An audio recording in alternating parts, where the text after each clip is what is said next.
E o nosso debate político está especial, principalmente para você que está assistindo a gente no estado do Amazonas. A gente passa por todos os municípios aí nessa telinha. Hoje nós temos Débora Mafra. Nesse mês especial, mês do Dia das Mães, então seja bem-vinda. Muito obrigada, Érica. É um prazer muito grande estar aqui com você e com todos que estão em casa assistindo, porque realmente esse mês é um mês especial para nós mulheres, que a maioria das mulheres são mães, são donas de casa e cuidam dos seus filhos. Então é bom sempre estar privilegiando mulheres nesse mês.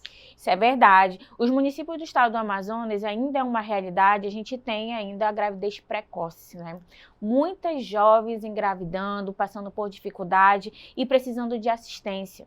E hoje, tendo a sua presença aqui, principalmente para a gente falar sobre ano eleitoral, mas falar sobre violência contra a mulher, falar sobre suas ações enquanto delegada, Débora Mafra é delegada. Mas antes de tudo, eu quero saber quem é Débora Mafra por Débora Mafra. Olha, eu sou delegada de polícia, delegada da mulher, sou mãe, sou esposa, dona de casa, que não deixa, a mulher nunca deixa, mesmo que você trabalhe fora, você nunca deixa de ser dona de casa. Sou mãe e sou avó, hoje sou avó, assim, que profissão gostosa ser avó, né? Uma profissão, assim, que traz pra gente uma alegria de estar viva, de você ter a possibilidade de novamente estar criando outro ser humano junto, acompanhar. Então, para mim é muito bom. Gosto muito de cozinhar, gosto de ir à igreja, sou cristã, vou à igreja e também sou aquela pessoa família. Eu gosto muito de estar em família, cozinhando em família. Eu sou uma pessoa que gosta de ter amigos, gosto de receber pessoas em minha casa. É uma alegria que eu tenho. Essa é a Débora Mafra, muito humorada e eu tenho uma personalidade positiva. É difícil você me ver falando coisas que não vão acontecer. Eu sempre acho que o melhor vai acontecer. Eu sou altamente otimista. Eu não consigo achar que as coisas vão piorar. Eu sempre acho que as coisas estão assim, mas vão melhorar. Eu acho que esse é um ponto que eu gostaria de entender, principalmente porque você é delegada. E você atua, né, na causa também, principalmente da mulher, questão de violência, como é que é manter essa, como é que eu vou falar, essa sensibilidade, essa doçura dentro de uma especificidade da segurança pública, onde na maioria são homens. Sim, Érica, trabalhar com o que eu trabalho realmente mexe com os sentimentos da gente. Quando você vê uma mulher com os olhos cheios de sangue, mutiladas, cegas, tetraplégica por causa da violência doméstica e familiar, isso mexe muito com a gente. Mas para mim é um combustível a mais, porque aquela mulher precisa ter uma delegada para defendê-la. Precisa realmente ir com todo o rigor da lei em cima do agressor para que aquele fato não fique impune. Eu gostaria que retornasse o status que ela estava antes. Não estar mutilada, poder enxergar, poder estar andando. Eu não consigo, mas o que a gente consegue é fazer justiça para que ela veja que, por mais que ela sofreu aquela violência, teve a justiça sendo feita em tempo hábil. Eu sou muito imediatista, então uma das coisas que eu me coloquei foi isso. E a parte de eu me tornar ainda sensível é porque eu tenho Deus na minha vida. Todo dia antes de sair de casa eu oro, leio a Bíblia e peço que Deus traga para mim toda a serenidade para o meu trabalho, porque a gente precisa fazer um trabalho profissional e ao mesmo tempo sensível. Eu não quero perder a sensibilidade de forma alguma, mesmo trabalhando com violência. Eu quero que aquilo seja um combustível para aumentar minha sensibilidade para o trabalho. Acompanhando já o seu trabalho, e eu não poderia deixar de citar, principalmente para você que está assistindo o nosso programa, você também pode acessar o portal Manaós, onde Débora Mafra concedeu uma entrevista no Por Elas e falou sobre uma história, né, a história dela. Sua história é uma história que inspira bastante, né, principalmente mulheres que muitas vezes chegam em um determinado contexto da vida e pensam assim, eu não vou mais estudar, eu não vou fazer uma série de coisas porque já passou o meu tempo. E não foi isso que aconteceu com você, né? Você fez direito, né? Sim, aos 30 anos de idade, né? Fui aprender a dirigir aos 30 anos, já tinha 2 filhos, estava separada. Então a gente sabe a dificuldade de uma mulher. E é esse momento de dificuldade que, em vez de a gente se deprimir, temos que olhar um horizonte à frente e ir atrás dos nossos objetivos. Eu sempre falo, não tem idade para você estudar, não tem idade para você recomeçar. O que falta na gente, às vezes, é se acreditar, pedir a Deus a bênção e você poder ir à frente. E nós mulheres sabemos que para nós é mais difícil, porque nós temos uma carga que o homem não tem, que é ter os trabalhos caseiros e os filhos, que geralmente ficam para que a mãe cuide. E nesse momento que a gente tem que ter forças, inclusive pelos filhos, para que você consiga ter um recurso maior para criá-los. E foi com isso que eu consegui ir para frente. Mas vou te dizer, Érica, quando você está na faculdade, a gente não sabe o que vai vir pela frente. A gente pensa, será que eu estou perdendo tempo? Ou será que isso aqui vai realmente fazer com que eu consiga algo? Será que com a idade que eu estou ainda consigo um emprego? Será que eu consigo ter forças para fazer um estudo para concurso público? E ali Deus me respondeu. Do primeiro para o segundo ano já passei para escrivã e depois eu consegui passar para delegado após 10 anos de profissão como escrivã. E não foi fácil, porque eu tive que, além que a parte física, para delegado de polícia é muito importante. Então eu não podia só ser a parte intelectual, tinha que ter a parte física, acordar de madrugada para ir para a academia, para conseguir fazer o TAF, para passar, que fazia parte do concurso público. E graças a Deus eu passei em segundo lugar. É isso que eu quero falar para você que está em casa. Não deixe os seus sonhos irem, evaporarem por aí, não. Lute por eles, acredite em você, fé em Deus e vá. E a gente vai deixar aqui, tá? O @ do Portal Manaus, onde você pode ir no YouTube e assistir essa entrevista completa.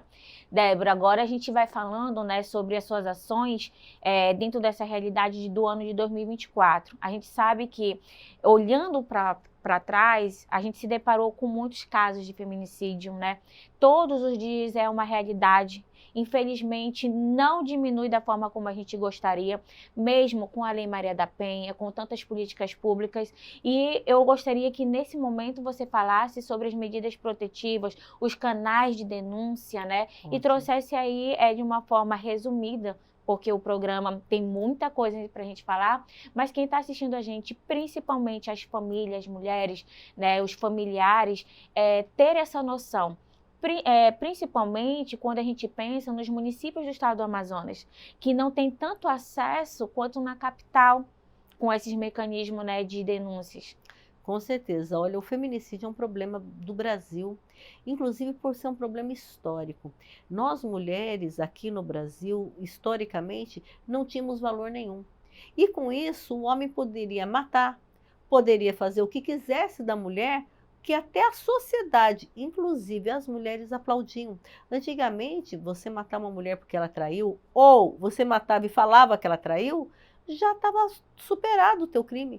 Não, ele lavou a honra com sangue. Ele poderia trair, ele não tinha que morrer porque ele era homem. E esse problema, por mais que tenha a Lei Maria da Penha, foi passando de geração em geração.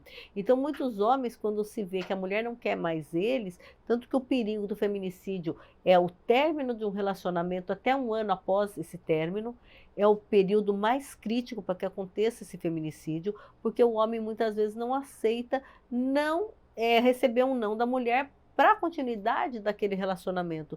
Então a gente percebe muito que tem o machismo infiltrado. Agora, quando vem a Lei Maria da Penha, ela vem trazendo para o Brasil um grande acolhimento e amparo às mulheres que sofrem violência doméstica, tentando evitar o feminicídio. E muitas pessoas perguntam, mas a medida protetiva protege do feminicídio? Posso garantir que sim. Primeiro que ele afasta o agressor do lar, deixando somente a mulher e os filhos. Afasta o agressor da mulher com um limite mínimo de aproximação e também afasta de ter comunicação com ela. São as 3 medidas protetivas mais importantes para que não ocorra o feminicídio. Acontece que a mulher que não pede a medida protetiva, não denuncia seu agressor, ela tem uma chance de morrer em 98%.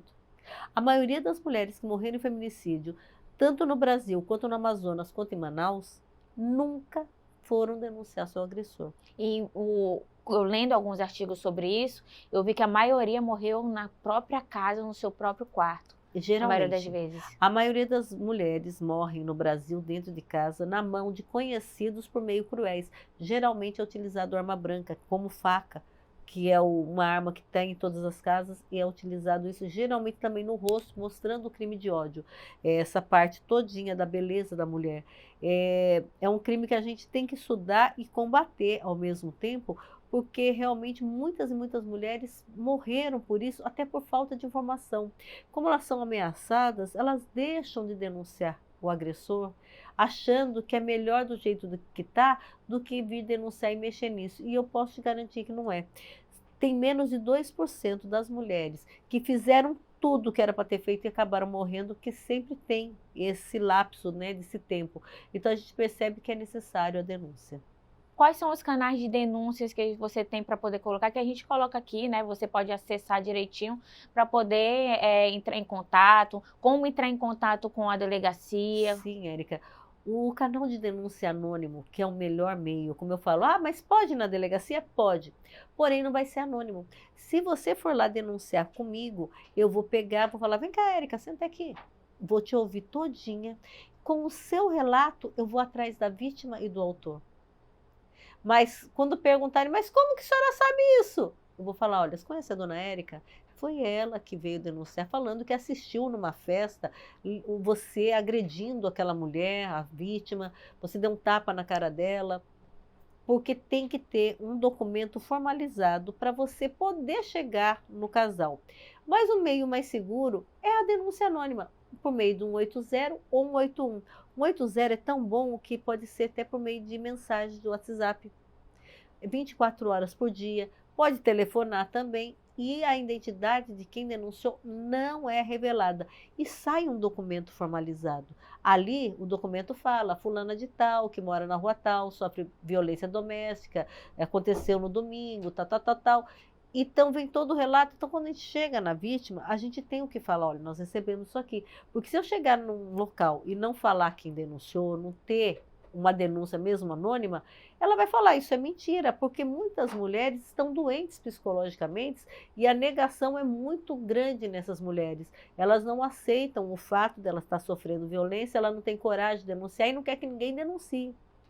Então é o momento de chegar com ela, quando você mostra, comove aquela mulher. Então é muito mais fácil resgatar, para ouvi-la sobre aquele assunto que está sendo falado, e muitas mulheres conseguem sair do ciclo da violência por ajuda de mulheres, outras pessoas que foram denunciar. Então não esqueça, 181 e 180. Agora, se o fato estiver acontecendo no momento, você está vendo ou ouvindo uma mulher chorando, gritando, pedindo socorro, pode filmar? Pode, mas use o telefone primeiro para ligar para a Polícia Militar, 190, que a Polícia Militar vai chegar em instantes e já leva aquele agressor em flagrante. Não vai ficar esperando. Depois você filma, mas como eu falo, tem muitas pessoas que acabam só filmando e esquecem de ligar para a Polícia Militar, que é o socorro imediato e necessário para aquele momento. E ao longo da nossa entrevista, os números vão estar passando aqui na nossa telinha. Sim. Débora, a gente agora vai falando sobre um ponto importante, que é o ano eleitoral. Acompanhando o seu trabalho, você também já concedeu várias entrevistas aqui no Convergente e volta novamente no debate político, porque a gente está em ano eleitoral. E eu acompanhei na eleição passada, né, quando você veio como candidata a concorrer a um cargo de deputada federal, onde você teve bastante voto, e inclusive está aí, né, ainda como primeira suplente. Mas antes de você falar sobre isso, eu gostaria de perguntar de você, por que você escolheu entrar na política? Eu decidi entrar na política que, primeiro, eu sou uma mulher que incentiva outras mulheres e eu quero ser exemplo para outras mulheres, para que outras possam entrar na política. Muitas mulheres trabalham com vários nichos e necessito dessas mulheres no parlamento, necessito dessas mulheres no executivo, porque se você for ver, a maioria do eleitorado brasileiro, 52,5%, são mulheres. E nós não temos essa representatividade de acordo com o eleitorado feminino. E é isso que nós necessitamos hoje, termos mulheres que representem outras mulheres. Então, as mulheres que têm um nicho como eu, que trabalho com outras mulheres em estado de vulnerabilidade, é necessário a mulher ir para a política. Então, uma das coisas que eu quis entrar na política é para incentivar outras mulheres a irem e trabalhar com leis. Eu sou delegada e muitas vezes eu sinto falta de leis que venham amparar de uma totalidade a mulher. Inclusive, a Lei Maria da Penha precisa ter mudanças. E eu falo, uma delas é a fiança. para dentro da delegacia ainda. Não é para ter mais. O agressor chega lá, a mulher teve coragem de denunciar aquele agressor, ele foi preso em flagrante porque a mulher ligou para a polícia militar no momento que ela estava sendo espancada, ela está toda machucada, quando termina o flagrante eu tenho que dar a fiança. O que você acha disso, Érica? Você está toda machucada e vendo o cara saindo pela porta da frente da delegacia. É um tapa na cara da mulher. Ela fala, mas eu liguei, mas é lesão corporal cabe fiança. Então isso traz uma tristeza muito grande. Por isso então, que você por veio isso que eu concorrer ao saí. cargo de deputada federal. Sim, nós Quantos temos que votos mudar. você teve na época? Olha, só para deputado federal foi 19.710, sendo só em Manaus 18.600 votos. Você está pelo partido de Omar Aziz, o Sim. PSD, né? E nessa configuração, junto ao PSD, ainda está tendo aí a questão da federalização, né? Tem várias composições para esse ano eleitoral. E aí você está pensando, dentro desse desenho, olhando para a realidade agora de Manaus, você vê uma necessidade de ter esse tipo de mais papéis de mulheres, por exemplo, na Câmara Municipal. Quando a gente fala sobre Câmara Municipal, a gente tem cerca de 4 ou 5 vereadores, se eu não me engano. É isso mesmo, é necessário ter leis feitas por mulheres que sabem a necessidade de mulher. Como você falou, são 41 vagas, parece, e 4 somente vereadoras. A gente percebe a diferença que tem para o eleitorado que existe em Manaus. Então, é necessário que tenham mais mulheres ali no parlamento querendo trabalhar questões femininas que o homem não entende. E como eu falo, eu não sou contra os homens estarem na política, eu acho que é necessário também, tem que ter os dois, mas numa proporção.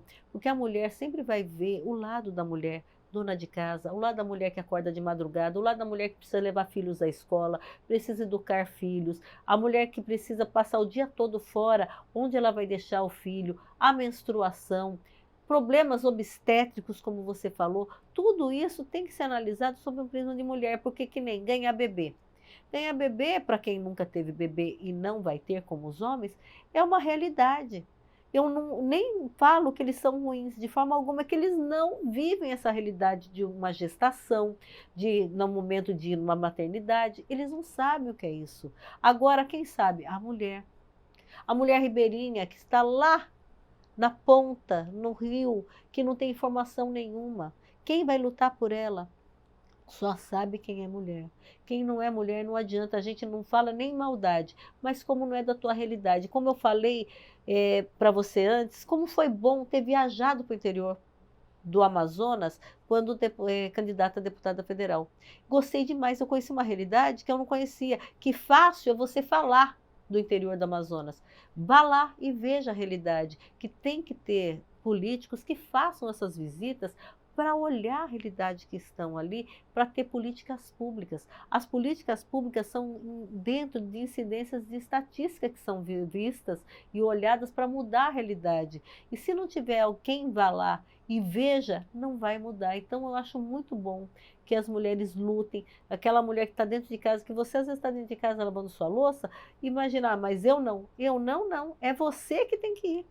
É você que sabe onde dói seu calo. É você que sabe o que é necessário para mudar quando você vai no hospital, quando você precisa de uma política pública que seja aberta para você, o tratamento com a mulher. Tudo isso é necessário. Quantas mulheres ainda hoje no Brasil, em 2024, são estupradas quando vão procurar emprego? Isso é muito triste, é uma realidade cruel no Brasil que precisa ser mudada. Nos bastidores, né, tá aí dizendo que você está como pré-candidata para a vereança. E aí, Débora Mafra está aqui e ela mesma vai falar sobre isso. Sim, eu aceitei mais um convite para pré-candidata, né, a vereadora, para a gente lutar por políticas públicas. É isso que a gente precisa. Então, eu aceitei nesse nicho realmente, que eu acho que a mulher precisa estar. O movimento ainda está, né, acontecendo. A gente sabe que esse mês terminou o prazo para você que não regularizou seu título, né? Tem que regularizar e aí já perdeu o prazo, foi até o dia 8 de maio. Já foi. Né? Então a gente precisa acompanhar, porque olhando para a eleição passada, né, tanto de do que passou aí também do ano de 2020, a gente vê um número muito grande de jovens que estão tirando o título de eleitor pela primeira vez. E isso é importante, parabenizo os jovens, né, por estarem aí tirando o seu título e participando desse evento que é a democracia, que é a questão da eleição. Isso eu acho tão importante que os jovens já estão se preocupando em querer participar das decisões de candidatura e de eleições que vão mudar a vida dele. E eu fico preocupada com as pessoas que estão se isentando de votar. Que está tendo muitas pessoas que não querem mais votar, não acreditam mais em nada, e a gente entende, mas é melhor que ele vá e faça a diferença com o voto dele do que deixar qualquer um assumir. Então, eu acho que todo mundo que está em casa, não está querendo mais votar, olha, pense forte, tem tantos candidatos, né, que procure um que fale sobre os objetivos dele, as propostas dele, venham bater com Importante a você. gente falar sobre a acessibilização Aí do tem voto, gente né? que fala assim, mas eu já acreditei em tantos e não deu certo. Mas é bom você ter um espírito político, inclusive para cobrar aquele que você votou. Então eu acho que é necessário que as pessoas queiram fazer como os jovens que estão tirando seu título aos 16 anos, eu acho muito bacana. E tem muita gente que fala, olha, esse ano vai ser o ano primeiro que eu vou votar. Eu acho tão bacana isso, porque nós precisamos ter essa educação política que não é colocada nas escolas, mas é muito necessário que o jovem saiba o que ele está fazendo ali naquele momento do voto, escolhendo um candidato que vai mudar muita coisa no país, na cidade, no estado, e é isso que é necessário. São essas educações políticas que nós necessitamos para que a gente não venha padecer mais tarde. E olha, para conhecer um pouco Débora Mafra, delegada, a gente vai para o jogo das cartas. Aqui, aí eu vou embaralhar as cartas.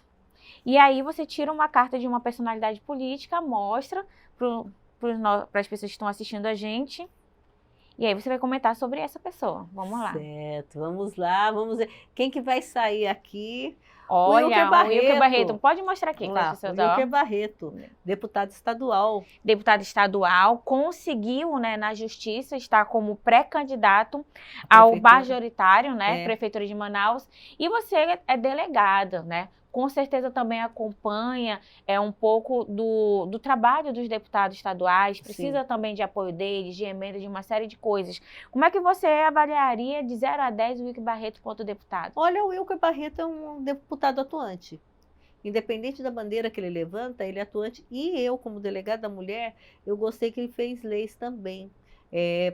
Em prol à mulher. Ele não esqueceu da mulher. Então eu dou assim parabéns para ele, né? Eu dou 0 a nota 10. aí. De 0 a 10 estou dando 8 para ele, mas eu acho ele um bom deputado, excelente deputado, que trabalhou nas causas, principalmente a mulher, como eu falei, e eu acho legal quando um homem quer também fazer uma parte a mais pensando na mulher. O Wilker é a oposição, né? Bate ferrenhamente ao governo do estado. Sim, ele é oposição. Está aí agora concorrendo a esse cargo. Como é que você avalia a possibilidade do Wilker, né, concorrendo para a prefeitura? Olha, ele tem a sua chance que quem é oposição vai querer votar nele, porque ele é um deputado atuante na oposição.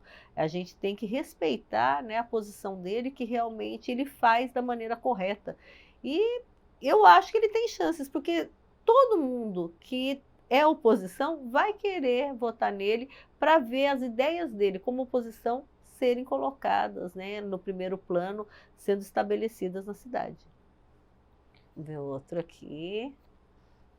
O Wilson Lima. Olha, gostado, peguei a outra posição.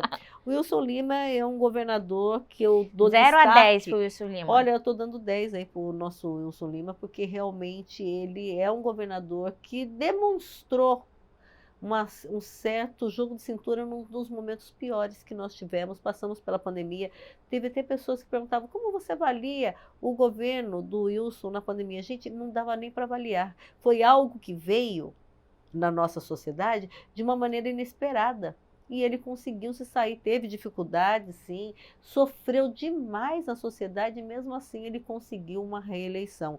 Então a gente percebe que ele conseguiu renascer das cinzas que ele foi colocado por causa da pandemia e demonstrou que está aí num bom jogo político. Como delegada, né, como é que você avalia o apoio do governo, né, do estado para as ações, né, de combate à violência contra a mulher? Por isso que eu falo que ele é um bom governador, que ele nunca deixou faltar nada ali na nossa delegacia, viaturas, apoio político, e inclusive ele deixava aberto o gabinete dele para mim, se caso necessitasse de algo muito sério que não estivesse sendo resolvido, para que ele pudesse resolver como pessoa, como governador mesmo, diretamente com a Delegacia da Mulher. Então eu só tenho que dar 10 para ele, que realmente todo o apoio que eu necessitei naquele momento foi dado.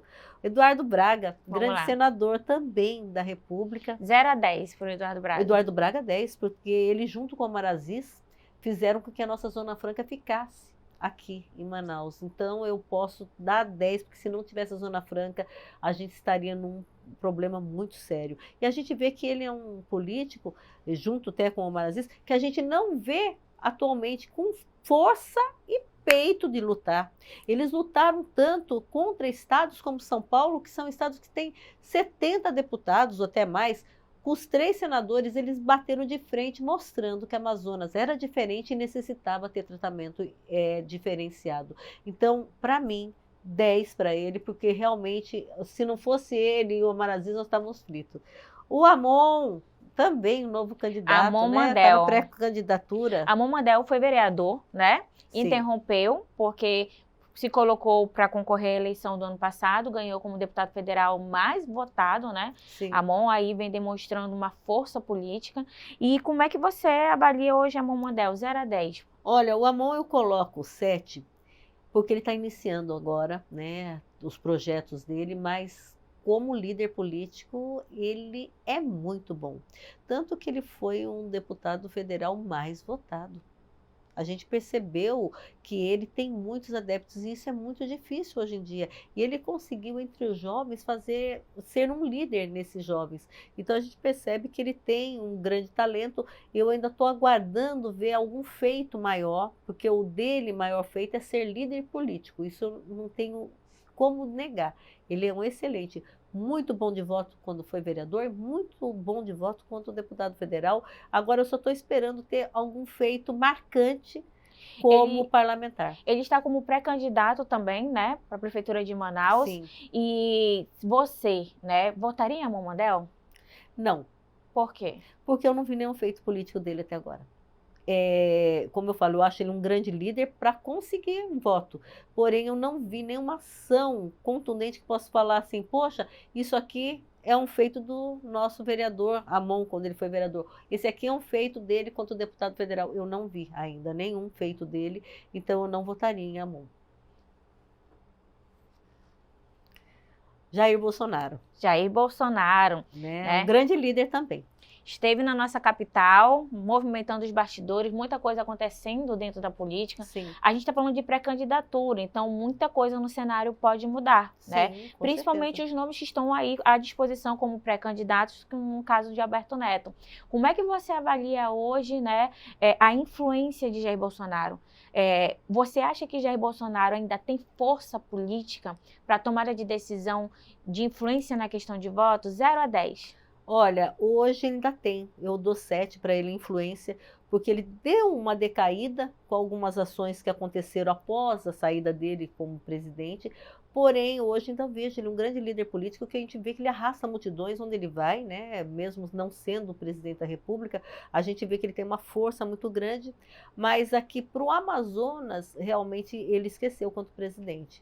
Eu vejo que ele não fez também nenhum feito aqui para o Amazonas, a não ser querer tirar a Zona Franca.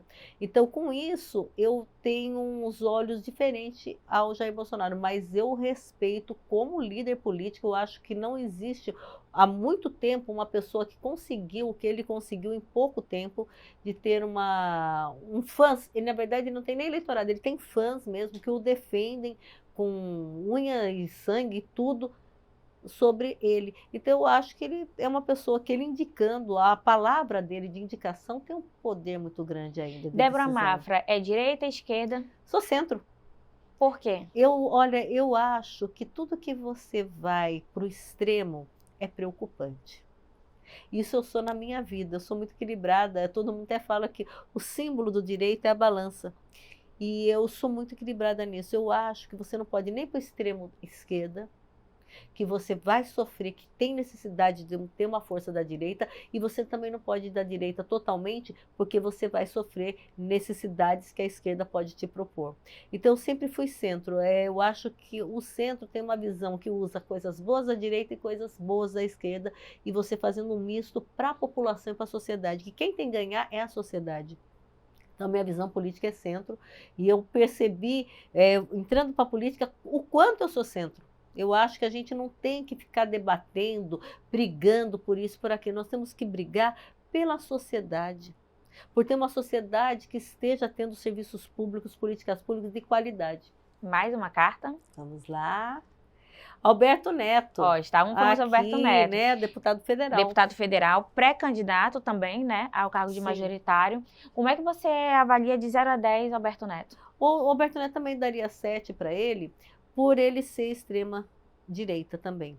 Eu acho que tem hora que ele poderia votar em favor, olhando do outro lado um pouco, mas ele é direita. Então a gente não pode também querer forçar alguém, mas eu acho que poderia ter um jogo maior de cintura para alguns tipos de votação, principalmente pensando aqui no Votaria em nosso Alberto Neto? Não votaria, porque ele também não lutou pela Zona Franca quando foi. Ele poderia votar pela Zona Franca, mesmo sendo de direita, e ele foi um dos que não quis ir brigar com o presidente Bolsonaro, nem brigar, fazer uma discussão com o presidente Bolsonaro para que ele entendesse a necessidade da manutenção da Zona Franca, e ele foi um que não foi. Então eu fico assim, pensando, poxa, ele está aqui. E ele seria uma força muito grande política ali no ouvido do Bolsonaro, falando a nossa realidade. Mais uma carta. Roberto Cidade aqui, né? O presidente também, da Assembleia Legislativa, presidente. 0 a 10 para Roberto Cidade. 10. Roberto Cidade, eu acho ele uma grande pessoa. Eu gosto muito dele quanto cidadão e como presidente da Assembleia Legislativa. Você Ele votaria sempre apoiou. nele para prefeito? Olha, eu acho que ele é um bom nome, mas eu estou estudando ainda os nomes, né? Eu acho ele um bom nome para ser votado, porém eu acho que ele está vindo agora como parlamentar. Pré-candidato. Eu acho ele muito bom. Eu não sei como seria como executivo, né? Ali no majoritário. Mas ele ali na Assembleia Legislativa, ele tem feito um bom trabalho. Eu não tenho o que falar dele, também um grande apoiador ali das nossas causas também, da mulher. Então, para mim, Um nome que a gente não poderia deixar de falar que é de, né, Davi Almeida, Davi Almeida. Né, prefeito de Manaus. Sim. Olhando para Manaus, você é delegada, você é cidadã. Sim. Qual é a nota que você dá para a gestão de Davi Almeida 0 a 10? 10. 10 pela saúde. A gente percebeu a diferença que teve na saúde. O Davi Almeida, para mim, é um candidato forte à reeleição, porque eu acredito no que ele está fazendo. Ele também pegou pandemia, também sofreu naquele início, porém ele fez uma saúde tão de qualidade que está saindo fora do Amazonas o que ele fez aqui. Tanto que os secretários de saúde dele também já foram muito parabenizados, porque ele escolheu as pessoas certas para estarem ali.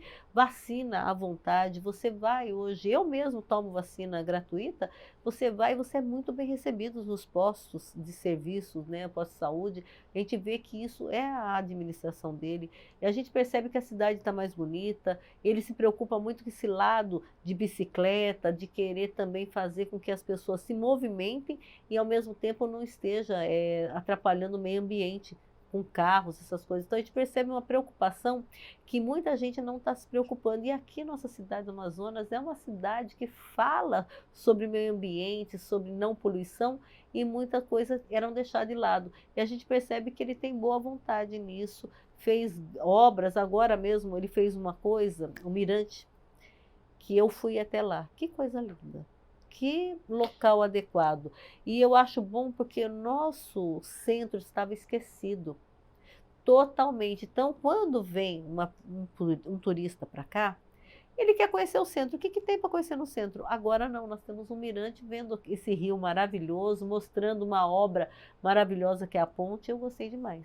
Davi Almeida, né, principalmente a gente acompanhando a política, ele tem sido muito criticado porque, né, principalmente nos bastidores e a gente acompanhando até mesmo os seguidores, colocam que ele está pessoalizando o processo da prefeitura, principalmente com o nome de familiares. Como é que você vê isso?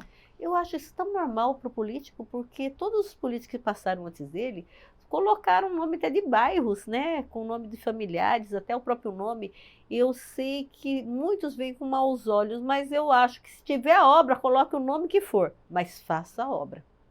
Eu já não estou muito importando se o nome vai ser da mãe dele, se não vai ser. Se ele quis homenagear a mãe dele, eu acho até um filho muito bacana nisso, que ele lembrou da mãe dele num local bonito. Aí vai colocar a mãe de quem? Eu não falo nada, porque aqui são várias obras públicas que são nome de pessoas, que são nome de mães, nome de pais, e inclusive até o próprio nome. Então, eu acho que se ele fez, independente do nome, o que valeu, o que a gente tem que ver é a obra, não o nome. A gente às vezes se preocupa muito com coisas assim, pessoalidades, mas não vê o que ele está fazendo. Então a gente vê que eu acho que mais vale a obra do que o próprio nome que foi colocado. Já foi publicado também várias matérias, né? Várias divulgações de imagem dele com o embate, a forma como ele se posiciona, que aí as pessoas colocam o dito como se fosse de arrogante, né? Você acredita que ele mudou em relação a isso? Que ele está tendo ou não uma pegada arrogante? Olha, eu não vejo arrogante, eu acho que ele é sincero, é diferente, porque ele é atacado o tempo todo, principalmente quem está vindo com uma reeleição, né? E quem está na situação, geralmente tem pessoas que vão atacar e vão não querer estar junto com ele porque não aceitam 100%. Não vai ter nenhum político que vai acertar 100%. Falar, olha, político tal é 100%. É difícil isso. É Sim. muito difícil você colocar 100% para quem está trabalhando. Agora, o que eu vejo nele é uma sinceridade. É pior, eu vejo assim, do que aquele cara falso, que fala na tua cara, não, tá beleza, tá tranquilo, e por trás não faz, que eu odeio esse tipo de gente, do que aquele que vai tentar argumentar, e muitas vezes ele é atacado até de forma grosseira também, e isso mexe com os instintos. Não acho certo ser grosseiro com ninguém, mas também não acho certo ser grosseiro com o político. Olhando para a CMM, a gente sabe que, né, nas eleições passadas, ela teve aí uma mudança, né, de cenário, onde a gente teve uma renovação de 50%, Sim. quase 50%, né?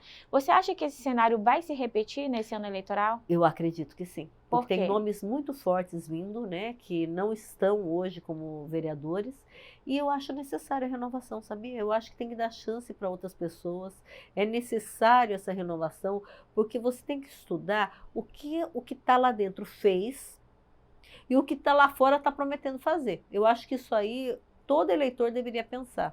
E é nisso que tem que nascer as renovações, dando chance para outros, e se aquele outro que entrou não fez o que era para fazer, ripa ele. Nós temos aí Thaís Alipe, né? A gente tem Omara Lins, professora Jaqueline e alguém pode me Glória ajudar? Carratti. Glória Carratti, né? É. Acho que são 4 mulheres, né? 4 mulheres, isso mesmo. Olhando para essas 4 mulheres, a gente fala sobre sororidade, Sim, mas a gente tem que com ser certeza, sincera e eu tem que gostaria ser. que Débora Mafra falasse tudo aqui. Sim. Qual é a nota que você dá de 0 a 10 para a atuação dessas mulheres na CMM? Olha, eu dou nota 9 para todas elas, né? Porque num conjunto, como você falou, porque elas têm feito, né? A gente percebe muitas movimentações, porém, eu acho que falta mais informação. Que eu, como delegada da mulher, eu sei muita coisa que elas fazem. Mas será que o público está sabendo? Então, eu acho que tem hora que a informação é necessário chegar. Às vezes a gente ataca um político porque a gente não está acompanhando aquele político e a gente não sabe o que ele faz, então para mim ele não fez nada. Dessas mulheres, qual é o nome que você daria assim? Essa mulher é um destaque para mim. A das vereadoras é a Jaqueline. Eu acho que ela é a que se destaca mais ali, o comprometimento dela com a mulher, principalmente. Ela já fez parte de comissão de mulher e a gente percebe que ela é uma pessoa muito simples. O que eu gosto da Jaqueline é a simplicidade dela. Ela é uma pessoa simples, fácil de conversar, eu não vejo arrogância nela. Ela é vereadora há muito tempo e ela é a mesma pessoa, batendo papo aqui com você quanto na tribuna. Eu acho muito Dessas bacana. vereadoras, qual que você acha que é menos atuante? A Glória Carratti, eu acho a que menos atua para mim, né? Eu não vejo muitas atuações, eu ainda vejo aí o Omara Lins em muitos movimentos de mulheres, a Thaís Alipe também, inclusive já entraram em contato comigo até para ajudar outras mulheres. Já a Glória Carratti eu nunca tive tanto contato, é isso que eu estou falando. Aí a gente vê que não sei se ela não atua, mas para mim eu não vejo tanta atuação. Eu agradeço muito a sua presença aqui no Debate Político. A gente sabe que vai ter outros momentos. Muitas águas ainda estão rolando. A gente, até mesmo falando que ainda pode haver mudança, né, na disposição dessas pré-candidaturas.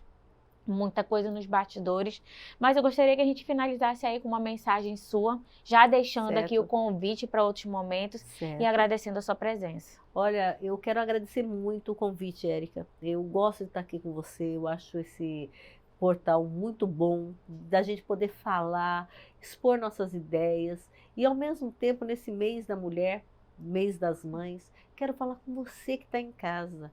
Se você é mãe ou não, mas basta ser mulher, lute pelo que você quer. Não fique apenas pensando que é difícil. Não olhe a dificuldade no todo, comece a olhar pequeno. O que eu preciso para chegar lá? Preciso me matricular? Vou lutar para entrar. Eu não tenho dinheiro? Vou lutar para entrar numa pública. E é isso que eu quero de você, que você lute e não sofra violência doméstica. Caso você sofrer violência doméstica, denuncie o quanto é tempo, enquanto você está viva, que o único que quer teu silêncio é o agressor. Muito obrigada. Olha, nosso debate político vai finalizando por aqui, mas o nosso encontro é toda terça-feira, agora em horário nobre, 21h45. Você gostou dessa entrevista? Vai, acessa e manda para outras pessoas, compartilha, porque além dessa entrevista a gente tem várias outras. Então entra no nosso canal do YouTube do Convergente, como também da Rede da Digital. E o canal que você assiste a nossa entrevista é o 8.2. Vem com a gente.